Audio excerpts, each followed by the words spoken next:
Billie. You look miserable. You look mad, really sad.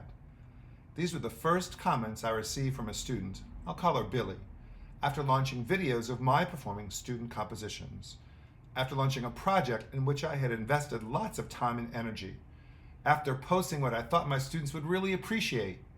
A little context. January through March of 2020. In my music classes, we were deep into a project that I enthusiastically named the Great Build-A-Man Challenge. The genesis of this grand adventure was a young boy who months earlier suggested that we form a band. The challenge for me was that I was teaching 35 different classes, but I knew we could do it and that it would be fun, and so I launched the project by inviting each student to offer a short rhythm, hook, groove, or melody on a percussion instrument, xylophone, metallophone, or glockenspiel. I recorded all the entries, had each class vote on their favorites, notated their top 10 to 15 choices, and then March of 2020. We were all students and teachers sent home due to the COVID pandemic for the rest of the year. I was determined not to let all this work and all of my students' wonderful ideas go to waste, so I decided to complete the arrangements, play and record the parts, and surprise my classes with their amazing songs. What I did not do was the math.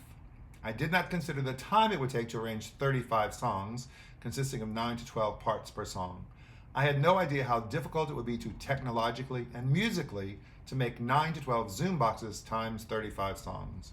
Zoom boxes filled with me playing together and sounding good. And to boot, my computer and applications back then would only stack 2 videos together at a time. After 2 months of sitting with my back up against the metal garage door, with hot lights for green screen shining on my face, and cold water and towels attempting to prevent my sweating face from ruining the videos, I recorded, edited, and sent out the first 12 songs. Whew. I felt like I had really accomplished something. Almost immediate response came back. The wonders of technology. You look miserable, you look mad or really sad. Billie was right, I did. What I didn't realize until reading her comments was that no matter the quality of my work, if I looked miserable, not enjoying what I was doing, the focus would not be on the songs, but on me. Billie's comments radically transformed my approach to preparing and presenting music lessons, not just for the next full year of COVID lockdown, but into all of my lesson planning since, and certainly into what I'm planning to launch through Teachers Pay Teachers. Several months back, another girl raised her hand in the back of our classroom as I was presenting the day's lesson and activities. She said, "I have 2 things." Okay, I said, having no idea of what was coming. Number 1, why do all of your lessons include something funny or fun? I really didn't know what to say. I wasn't sure if she was offering a compliment or criticism, but I responded saying something like, "Well, I want you all to enjoy what we're learning," and I started to go back into the day's lesson. She popped her hand up again. "And number 2, I paused to listen. "Yes?" She said, "Don't stop."